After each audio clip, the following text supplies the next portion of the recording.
जो उड़ीसा के बालासोर में जो दुखद घटना हुई, यह निश्चित रूप से एक ऐसी दुखद घटना है जो पूरा देश के लोग मर्मांतक है। और हमारे लिए तो निश्चित रूप से महत्वपूर्ण इसलिए भी हो जाता है कि बिहार और उत्तर प्रदेश के श्रमिक जो रेलगाड़ी से यात्रा कर रहे थे, वैसे लोग भी काल कल्पित हो गए। माननीय मुख्यमंत्री नीतीश कुमार जी आम लोगों की संवेदनाओं को समझते हैं और यही कारण है कि जब 1998 में माननीय नीतीश कुमार पहली बार देश के रेल मंत्री बने और अपने कार्यकाल के 1 वर्ष के भीतर देश में दूसरा उदाहरण पंडित लाल बहादुर शास्त्री के बाद माननीय नीतीश कुमार जी का है कि अगस्त में 1999 में गैसोल रेल दुर्घटना के बाद उन्होंने रेल मंत्री पद से इस्तीफा दे दिया। ये देश का दूसरा उदाहरण है। लाल बहादुर शास्त्री जी के बाद अगर किसी ने इस्तीफा दिया रेल मंत्री के पद से तो माननीय नीतीश कुमार जी का दिया। और ये आज भी रेल दुर्घटना हुआ, आज नेताओं का नजरिया देख लीजिए। माननीय नीतीश कुमार जी जब गैसोल रेल दुर्घटना हुआ तो उन्होंने सीधे तौर पर कहा था ये क्रिमिनल नेग्लिजेंस है। क्रिमिनल नेग्लिजेंस शब्द का उपयोग माननीय नीतीश कुमार जी ने किया था और कहा था कि रेलवे का विस्तार हो रहा है लेकिन इसके कंसोलिडेशन पर कोई ध्यान नहीं दिया जा रहा है। और आज वह बात चरितार्थ हो रहा है। माननीय नीतीश कुमार जी ने उस समय एक्सपेंशन का मतलब कहा था कि ट्रेन की संख्या बढ़ रही है, क्षमता बढ़ाई जा रही है, पटरी की लंबाई बढ़ाई जा रही है, गति बढ़ाई जा रही है, लेकिन बढ़ी हुई ट्रेन क्षमता के लिए जरूरी कर्मचारियों की संख्या घटाई जा रही है। यह है मोदी मॉडल। बेहतर सुरक्षा यंत्रों पर कहीं ध्यान नहीं दिया जा रहा है। अब जरा देखिए, ट्रेन 30% की वृद्धि हो गई, ट्रेन की संख्या बढ़ गई, पटरी की संख्या बढ़ गई, कर्मचारी की संख्या घट गई। अब दुर्घटना ऐसी होती है कि यह दुर्घटना माना जाएगा, यह तो सीधे मर्डर कहा जाएगा। भैया तो वहां पर कोरोमंडल का स्टॉपेज है क्या? कितना फर्जी खबर बोलता है, हिम्मत कितना है बोलने का इन लोग को। उस स्टेशन पर कोरोमंडल ट्रेन का ठहराव नहीं था तो ग्रीन सिग्नल नहीं होता तो रेड सिग्नल रहता। ये मामले को लीपापोती करने का प्रयास के अलावा कुछ भी नहीं है।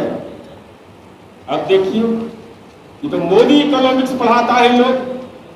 रेलवे के इन्वेस्टमेंट में 2.5 गुना की वृद्धि हो गई और दूसरी तरफ रेल भाई कहते हैं कि 13-14 में 11,749 करोड़ 7 लाख का लाभ हुआ और उसी रेलवे को 2021-22 में 15,024 करोड़ 58 लाख का घाटा हुआ। ये किसका अंगणित है? इन्वेस्टमेंट इतना हो रहा है और रेलवे में घाटा हो रहा है। ये मोदी इकोनॉमिक्स समझ में तो नहीं आता है कि मोदी अर्थशास्त्र में पढ़ाया क्या जा रहा है। और यह भी चिंता का विषय है, रेल बजट को मर्ज कर दिया आम बजट में। जरा बताइए तो 2016 के बाद जो पृथक रेल बजट बंद हुआ, कभी ट्रेन का घोषणा हुआ कौन कौन ट्रेन चलेगा,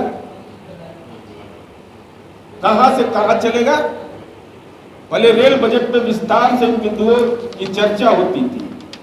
इसलिए हम यह कहना चाहते हैं, अब नए ट्रेन की संख्या देखिए, उसका चार्ट हम लोग आप लोग को उपलब्ध करा देंगे जो चार्ट है। लेकिन महत्वपूर्ण विषय यह है कि जिस प्रक्षेत्र में साउथ ईस्टर्न रेलवे में यह दुर्घटना हुई, आज के तिथि में 17,579 कर्मचारियों का पद रिक्त है। जो गैंगमैन होते हैं, जो ग्रुप डी के एम्प्लॉय है, जो एनटीपीसी का नाम पर एग्जाम लिए, जिसका अब तक नाटक चल रहा है, कभी कहता है कि ईमेल से भेजो ज्वाइनिंग लेटर, कभी लिखा खड़ा करके कहता है कि अब आपका ज्वाइनिंग हो गया। नौजवान दर दर की ठोकरें खा रहे हैं। और अभी रेलवे में 3,12,940 पद खाली पड़े। तो अगर पद रिक्त है तो गुनाहगार कौन है? और इसके पीछे की मंशा समझिए। ये रेल तो वही जो नेताजी आजकल रुमाल लेके ऐसे नहीं कर रहे हैं, बड़ी रो रहे हैं, तो नैतिकता का तो पाठशाला चलाते हैं बिहार वाले सब, पगड़ीधारी, त्रिशूलधारी। इसके पीछे मंशा क्या है जानते हैं कि नहीं? पंडित जवाहरलाल नेहरू की स्मृति में शताब्दी एक्सप्रेस चलाया गया था, जिसकी कुल लागत 40 से 50 करोड़ था। शताब्दी एक्सप्रेस पर आप लोग भी चले होंगे। चूंकि वो नेहरू जी की स्मृति में था, तो वंदे मातरम एक्सप्रेस शुरू कर दिए। अब समझिए इनकी मानसिकता क्या है। और उसकी लागत कितनी आ रही है? 110 करोड़। और मैं भारत के रेल मंत्री को चुनौती के साथ कहता हूं, अगर हिम्मत है तो आप बोलिए, क्या यह सही है कि 3500 रेलवे के कोच, 3500 आज भी सुरक्षित और संरक्षित है? उन कोचों को आपने यार्ड में खड़ा कर दिया है। क्या यह सही है कि ट्रेन के उद्घाटन के नाम पर प्रधानमंत्री जी का एसपीजी छोड़ दीजिए, प्रधानमंत्री जी का आने जाने का छोड़ दीजिए, रेल मंत्री का कम से कम 4.5 से 5 करोड़ रुपया एक ट्रेन के उद्घाटन पर रेल मंत्रालय खर्च कर रहा है? यही हावड़ा में अभी खर्च किया है। संजोग से यह दुर्घटना नहीं होती तो गोवा में भी एक आदरणीय प्रधानमंत्री जी उद्घाटन करने वाले थे। 3500 रेलवे कोच ठीक ठाक है, लेकिन उसको कतल खाता में डाल दिया है, इसलिए कि जन शताब्दी एक्सप्रेस को नहीं चलाना है बंदे। और इसका किराया कितना महंगा है, किसके ऊपर वित्तीय बोझ पड़ रहा है? तो हम यह जानना चाहते हैं। और उन्हीं के मंत्री सुरेश प्रभु ने कहा था कि भाई रेलवे के सुरक्षा के लिए, ट्रैक की सुरक्षा के लिए 1 लाख करोड़ चाहिए। और यही नरेंद्र मोदी की सरकार है, विश्व गुरु बन रहे हैं।